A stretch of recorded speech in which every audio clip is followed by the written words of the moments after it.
La campaña electoral llegó a su recta final. 61,000 candidatos a alcaldes, prefectos y otras dignidades cerraron sus campañas con mítines y recorridos. Desde la medianoche de hoy rige el silencio electoral. Los primeros ecuatorianos en votar fueron los privados de la libertad sin sentencia. El comandante de la Marina desmiente un supuesto peculado en la repotenciación de 3 corbetas de la Armada. La denuncia fue presentada por el Frente Parlamentario Anticorrupción. En su primer mes de funcionamiento, los jueces anticorrupción analizan más de 60 causas relacionadas con el crimen organizado y corrupción. Un nuevo problema para el Metro de Quito. Antes de su funcionamiento, se queda sin póliza de seguro. Se registra caída de ceniza en zonas de Cotopaxi y Pichincha. Según el Instituto Geofísico, la columna de gases es moderada y alcanza los 2 kilómetros. Tragedia migratoria en México. Una ecuatoriana y su hijo fueron rescatados sobre unas piedras en medio del río Bravo. El padre del menor se ahogó. ¿Qué tal, amigos? Buenas noches. Culmina la campaña electoral en Ecuador. El domingo, los ciudadanos irán a las urnas. Elecciones 2023.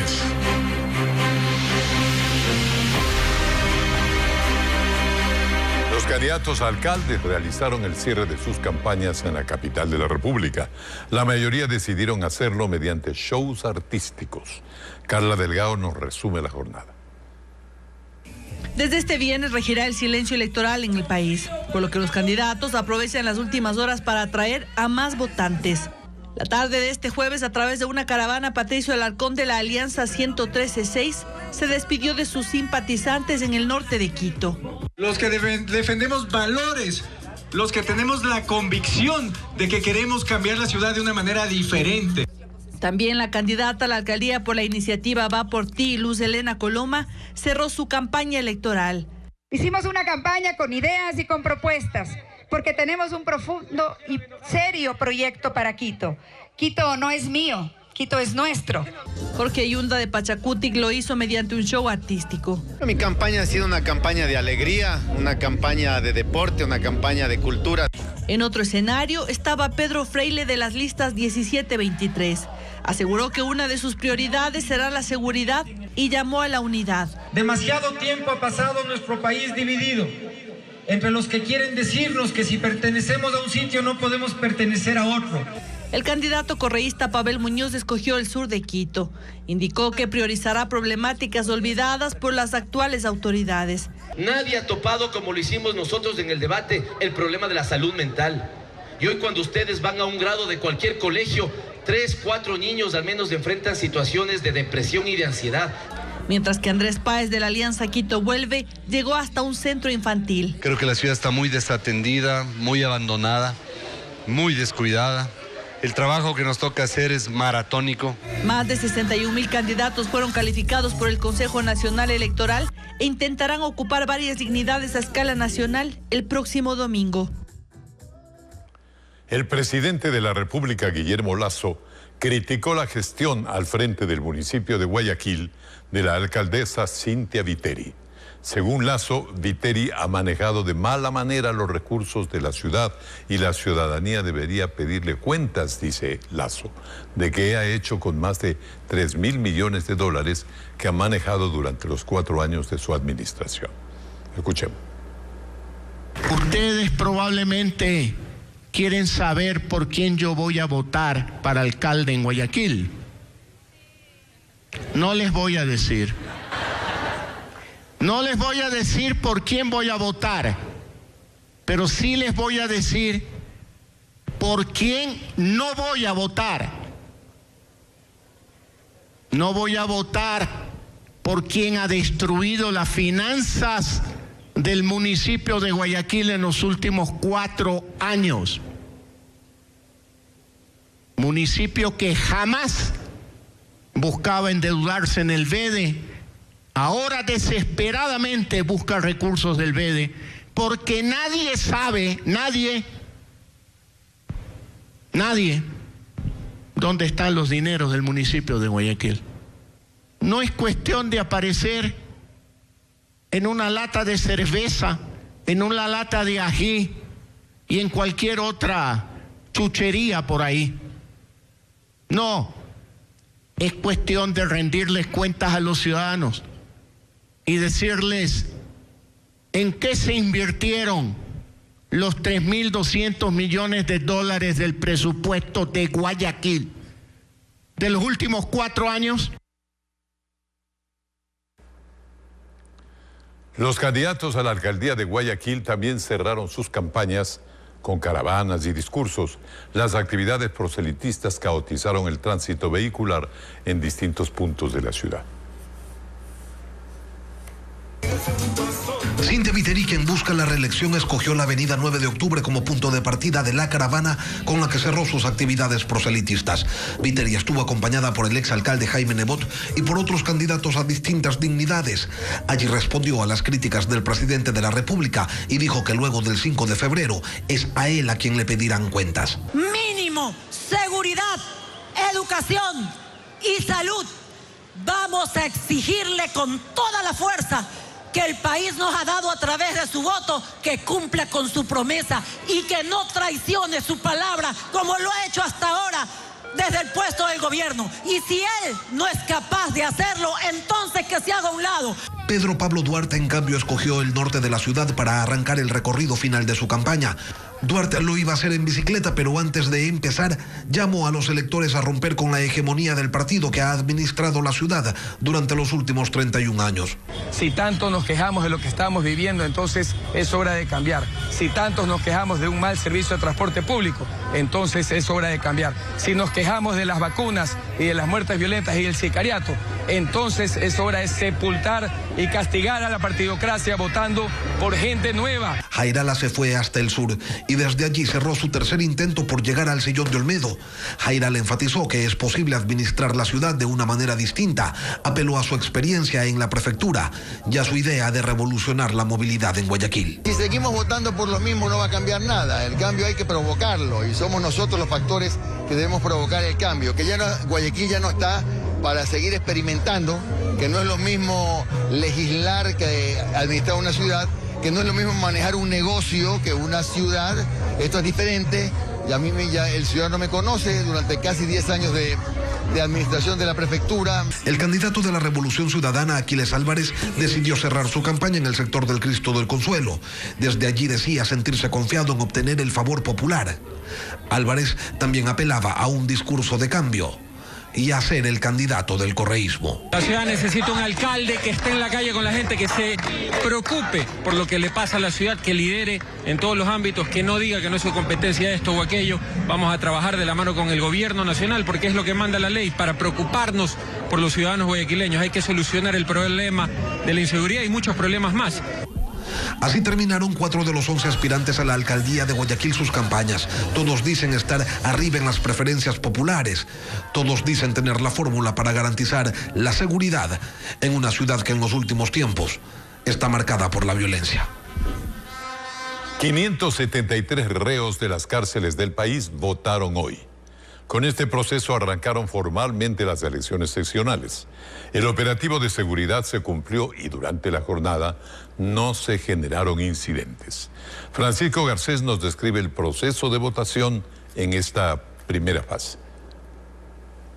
Se cumplió la primera jornada de votación de las elecciones seccionales. Los primeros en sufragar fueron 573 reos de las 35 cárceles de 20 provincias del país, cuyo sufragio será contabilizado cuando se inicien los escrutinios al final de la jornada de votación del domingo.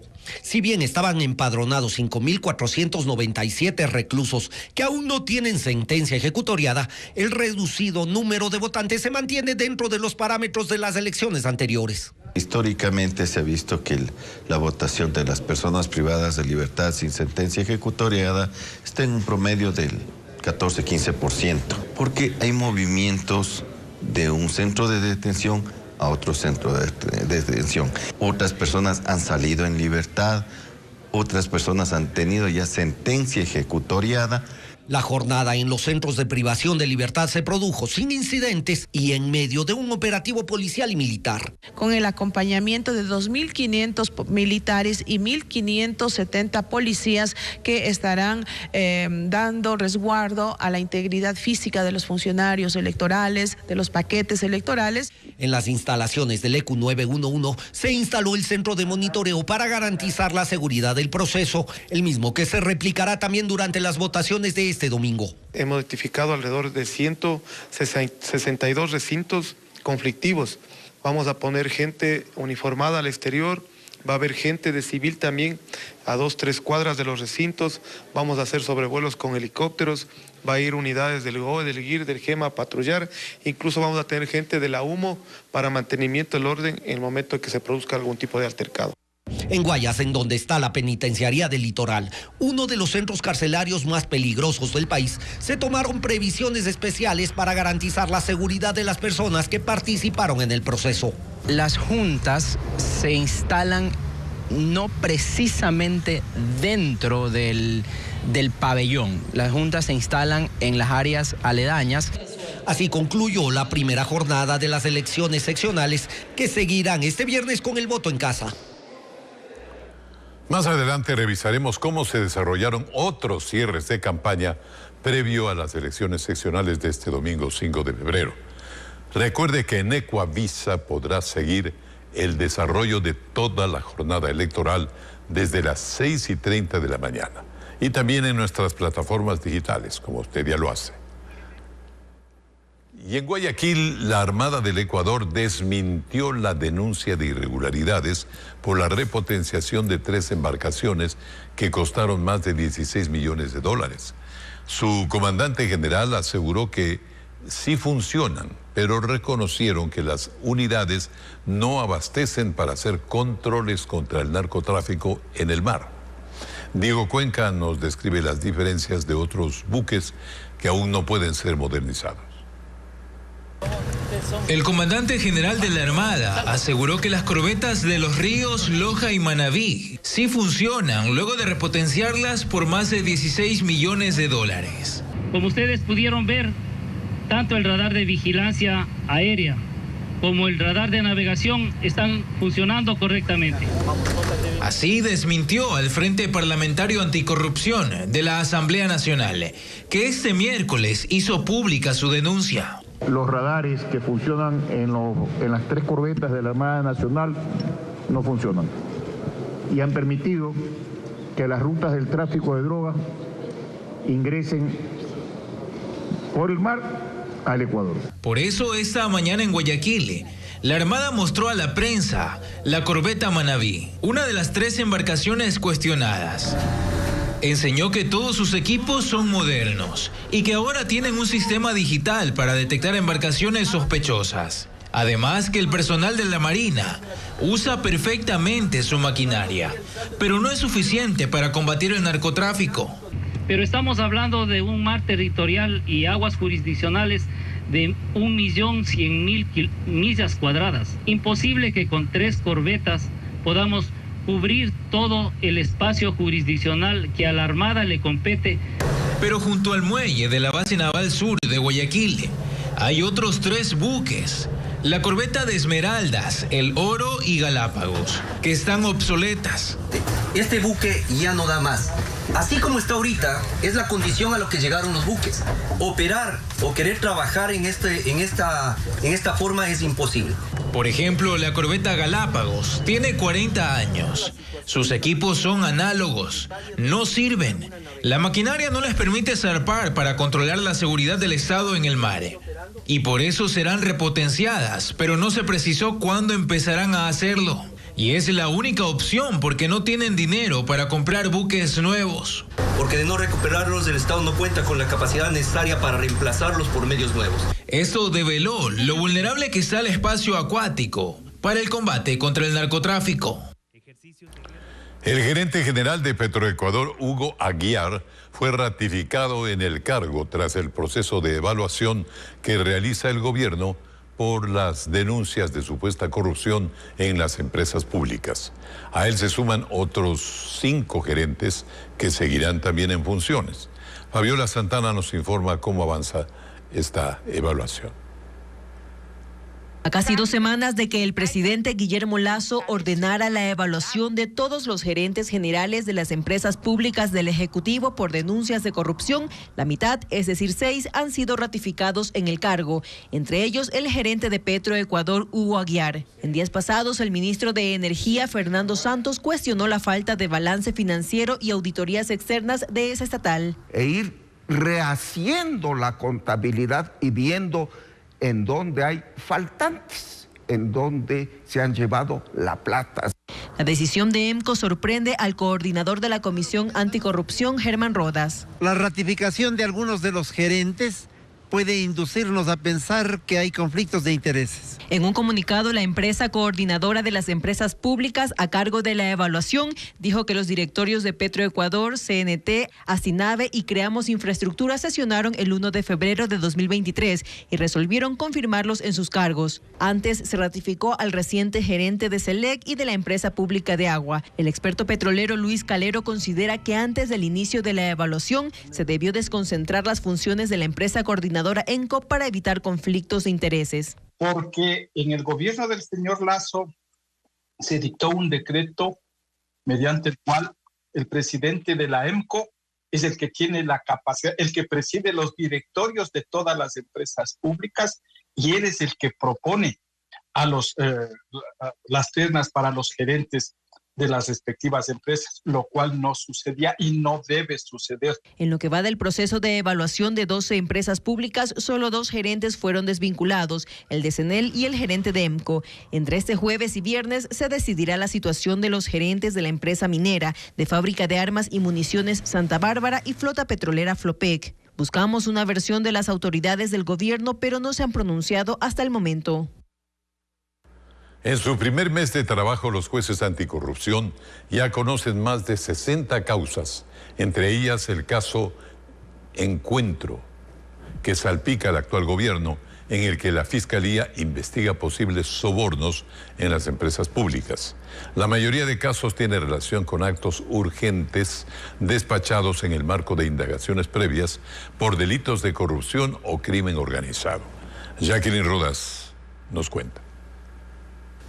Los 14 jueces de anticorrupción empezaron formalmente su trabajo la tercera semana de diciembre y enseguida entraron a su conocimiento causas por alguno de los 44 delitos relacionados con corrupción o crimen organizado que les corresponde resolver. Hasta este miércoles 1 de febrero ingresaron a los despachos de los jueces de primera instancia 32 casos. Ya están en Tribunal Penal para juicio 12 causas y para resolver impugnaciones en sala especializada 18. En total, los jueces anticorrupción ya tienen 62 expedientes en sus manos en un mes y medio de trabajo, provenientes de todo el país. La mayoría de casos nuevos de esta unidad son actos urgentes pedidos por la Fiscalía en el marco de una investigación previa. Entre ellos, por ejemplo, el denominado caso Encuentro, en el que se indaga una supuesta trama en las empresas públicas del actual gobierno. Fue uno de los 14 nuevos jueces de anticorrupción quien autorizó los allanamientos del pasado 20 de enero, que se ejecutaron en Quito y Guayaquil. A la par, el Consejo de la Judicatura, a través de la Escuela de la Función Judicial, lo sigue capacitando.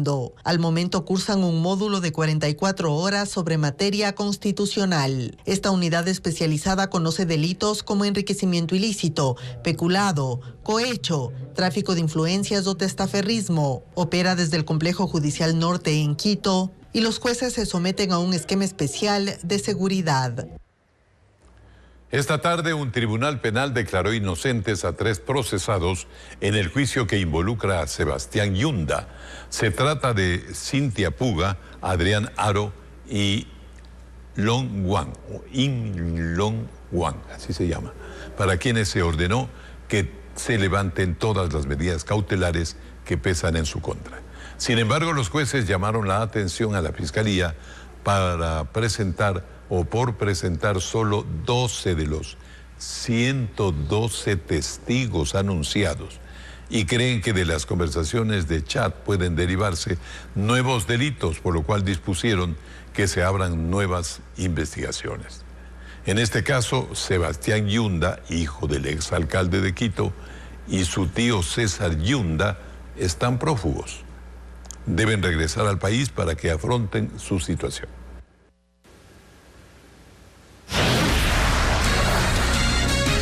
Una primera pausa en Televistazo, pero al regresar, una madre y su hijo, ambos ecuatorianos, fueron rescatados. Les contaremos dónde sucedió y qué pasó con el padre de familia. Las imágenes al volver. Milagro en México. 12 ecuatorianos fueron rescatados en medio de un río cuando intentaban cruzar hacia Estados Unidos. Juan Carlos, nos cuentas. Alfonso, amigos, imágenes que impactan y a la vez duelen. Se trata de una madre y su hijo de 5 años, quienes estaban sobre una roca en las aguas del río Bravo. Se trata de una peligrosa frontera natural que está ubicada en el sur de los Estados Unidos, pero también en el norte de México. De hecho, tiene más de 3.000 kilómetros de largo y es el cuarto río más extenso de América del Norte. En este afluente, más de 400 personas perdieron la vida al intentar cruzarlo el año pasado, en 2022. Pero en este caso, ambos compatriotas fueron puestos a salvo. Ahora, ¿qué pasó con el padre del niño? Se lo contamos en el siguiente informe.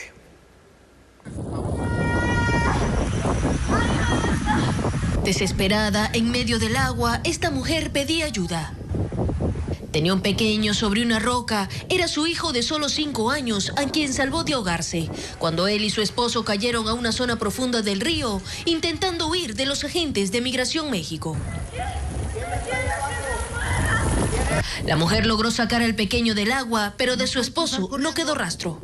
Se trataba de una familia ecuatoriana que cruzó 7 países para intentar cumplir el sueño americano, pero solo hallaron tragedia en el camino. Él iba adelante, me cogió de la mano y cruzábamos y cuando él ya sintió profundo y me jaló de la mano y empezamos a ahogarnos y la mochila fue lo que me flotó a mí. Rescatistas llegaron hasta ellos y trasladaron a la madre y al niño a un hospital, pero el esposo fue arrastrado río abajo y murió ahogado. Gracias a Dios, al menos tengo a mi hijo. No lo pude salvar a él porque se había hundido tan rápido. Estoy pasando totalmente una pesadilla, no sé qué voy a hacer. Mi papi se ahogó y se murió. La mujer de 23 años y su hijo se recuperan en el hospital, mientras que piden ayuda a las autoridades para repatriar el cuerpo de su esposo y poder volver a Ecuador. Y en este mismo caso, familiares del hombre ecuatoriano que desapareció tras intentar cruzar el río Bravo con su familia en México, llegaron hasta la gobernación de Cotopaxi el día de hoy para pedir que colaboren con la búsqueda de su cuerpo. También buscan apoyo para el retorno al país de la madre y su hijo que se salvaron de morir ahogados. Encuéntrenlo más pronto. María Tizalema es madre de Patricio Bonilla, de 24 años, quien desapareció en las aguas del río Bravo mientras intentaba llegar a los Estados Unidos de manera ilegal. Ella acudió hasta la gobernación de Cotopaxi para hacer un pedido a su representante. Yo quisiera pedir favor que me ayude, que me ayude buscando.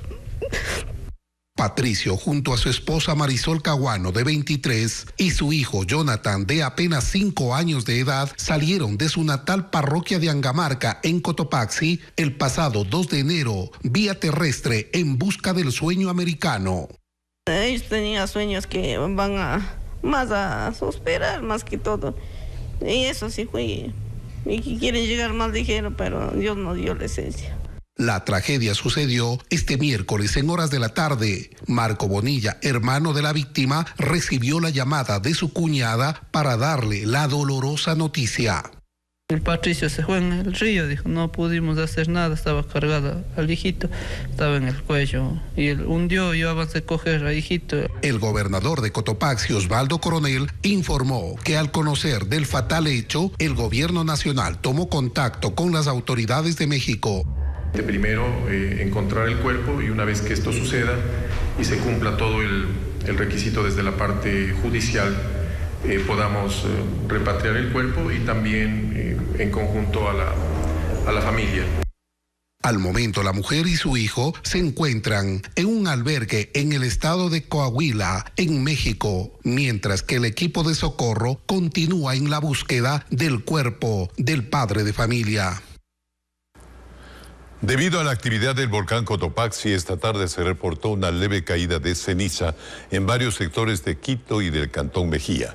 El Instituto Geofísico informó a través de sus redes sociales que se observó una columna de emisión de gases con contenido moderado de ceniza. La Secretaría de Riesgo señala que la columna de gases varía entre 1 y 2 kilómetros de alto. Por su parte, el ECU 911 informó que la ceniza cayó también en Machachi, Tambillo, Amaguaña, Conocoto y en barrios del sur de Quito, como Quitumbe, Guamaní, La Ecuatoriana, Chillogallo y La Magdalena. Las autoridades recuerdan a la comunidad que se informen al respecto a través de fuentes oficiales. El seguro que cubre los riesgos del metro de Quito vence hoy. La situación pone en apuros al Cabildo, que espera contratar la nueva póliza el 14 de febrero, es decir, al menos 2 semanas en adelante. El metro estará sin cobertura hasta entonces. Nos dice Francisco Garcés. El Metro de Quito podría quedarse más de 2 semanas sin cobertura de seguros. La póliza está vigente hasta este jueves y el proceso de contratación de la nueva estaría listo recién el 14 de febrero. Esto quiere decir que al menos 12 días la obra no contaría con cobertura ante cualquier riesgo. Los muchachos que están haciendo las pruebas están en jornadas extensas trabajando. Es preferible detener unos minutos, unas horas, quizás unos días, dependiendo de cómo se equilibre el tema del CERCOP, y lograr que realmente se pueda tener la obra en perfecto estado para poder retomar el tema de pruebas. Es que según informó la empresa Metro de Quito, al menos 56,000 personas ya habrían usado el sistema, que se encuentra en etapa de pruebas y de conocimiento de la ciudadanía. Hay una negligencia y hay una falencia que debe ser resuelta, pero creo que el equipo técnico y el equipo administrativo de Metro debía haber tenido esta previsión para coordinar con la Administración General y que se pueda generar la contratación a tiempo. Es que de la situación conocía hace meses el Cabildo, y así se desprende de un informe que emitió la empresa Metro de Quito, en el que se detalla que en julio del 2022 la Tina de Seguros extendió la póliza vigente a esa fecha hasta el 2 de febrero de este año, cuando la obra debía ser entregada definitivamente. Sin embargo, recién el 10 de enero se publicó en el portal de compras públicas el proceso para la contratación de la nueva póliza con un presupuesto de $13,8 millones. En el proceso se han recibido 2 ofertas, una de Latina Seguros por 14 millones y otra de Aseguradora del Sur por 17 millones. Si el concurso avanza sin inconvenientes, la adjudicación será el 14 de este mes y así los bienes del metro serán asegurados por primera vez por el municipio y no por la constructora como fue hasta la fecha. Debido a la situación, el municipio decidió suspender desde este viernes el acceso de la ciudadanía a las instalaciones del metro y las pruebas que se estaban realizando con los visitantes al sistema. Esta medida se mantendrá hasta que concluya el proceso de contratación de los nuevos seguros para la infraestructura y los usuarios. Y después del corte comercial les seguiremos contando sobre los recorridos que hicieron los candidatos a la prefectura del Guayas en su último día de campaña por distintos sectores de la provincia. Elecciones 2023. En el último día de campaña, los candidatos a la prefectura del Guayas realizaron recorridos por distintos puntos de la ciudad de Guayaquil. Allí saludaron con sus simpatizantes y pidieron el voto a quienes aún no han decidido o no se han decidido por uno de los participantes. José Carlos Alvarado nos trae un resumen. Se acaba la campaña y los candidatos a la prefectura del Guayas hacen un último recorrido para sumar apoyo de cara a las elecciones de este domingo. La actual prefecta y aspirante por el Partido Social Cristiano, Susana González, realizó una caravana junto a la candidata a la alcaldía de Guayaquil, Cintia Viteri, en el centro del puerto principal. Son las juntas parroquiales, las juntas de riego, son las asociaciones productivas agrícolas, pero también ganaderas, que están involucradas en un proceso de transformación. Nuestro proceso de gobernanza tiene que ver por y para los ciudadanos. Francesco Tabaqui, contendor por el movimiento Creo, saludó con cientos de personas que arribaron a la avenida Quito en el centro de Guayaquil antes de las elecciones.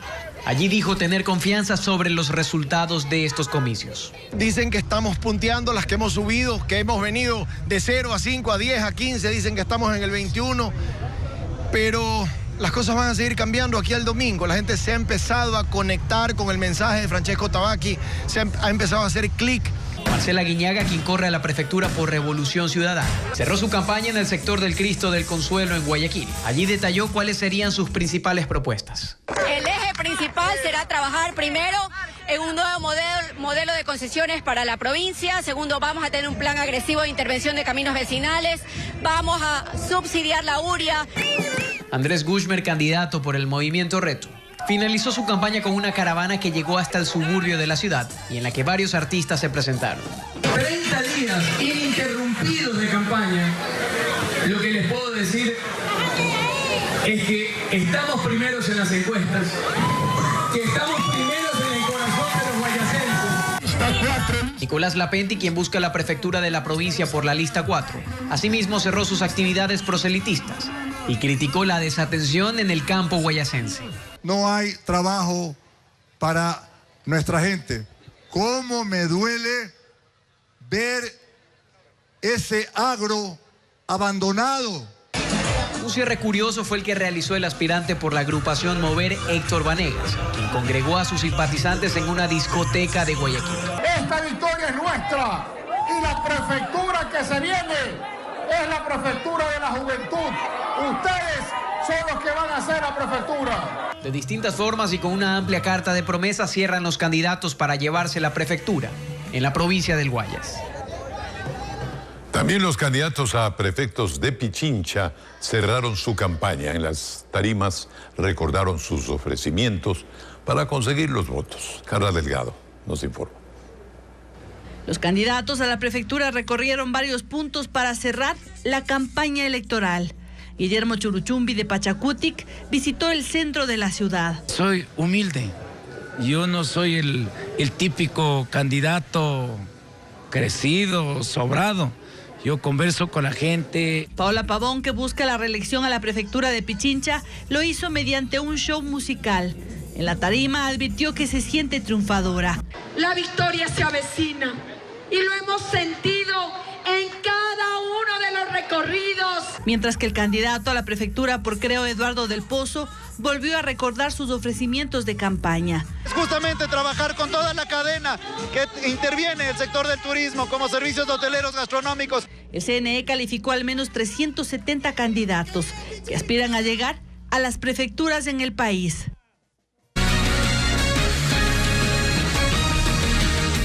Encuentran una camioneta narco que había sido identificada para esconder armamento en Esmeraldas.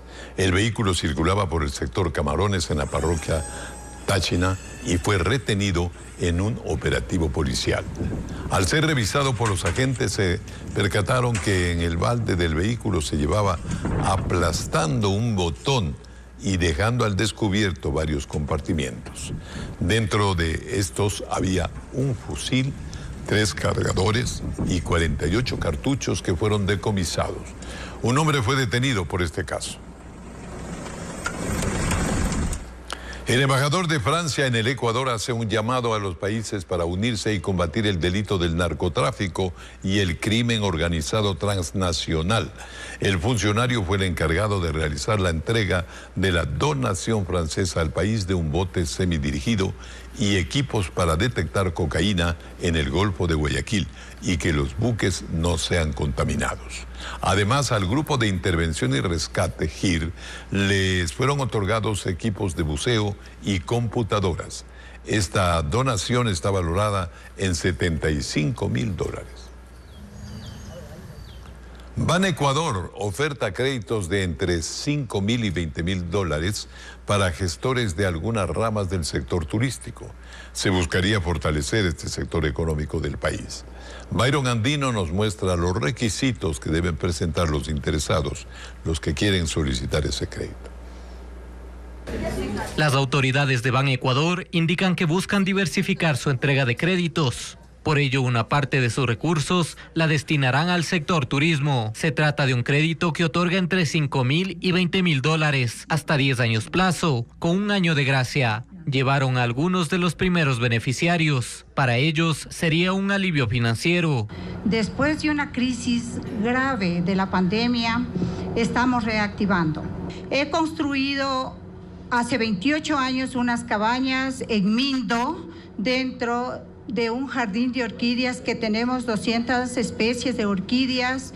Entre los beneficiarios están intermediarios de turoperadoras de viaje, guías, empresas de transporte turístico, alojamiento y restaurantes. El crédito turismo reactiva, que serán 20 millones que serán colocados en nuestro sector, principalmente en las micro y pequeñas empresas, teniendo en cuenta que el 90% del catastro del Ministerio de Turismo está conformado por micro y pequeñas empresas. Desde Ban Ecuador explicaron los requisitos para solicitar ese crédito. Esté afiliado al Ministerio de Turismo, que tenga el certificado, porque este crédito es para clientes con ventas hasta $100,000.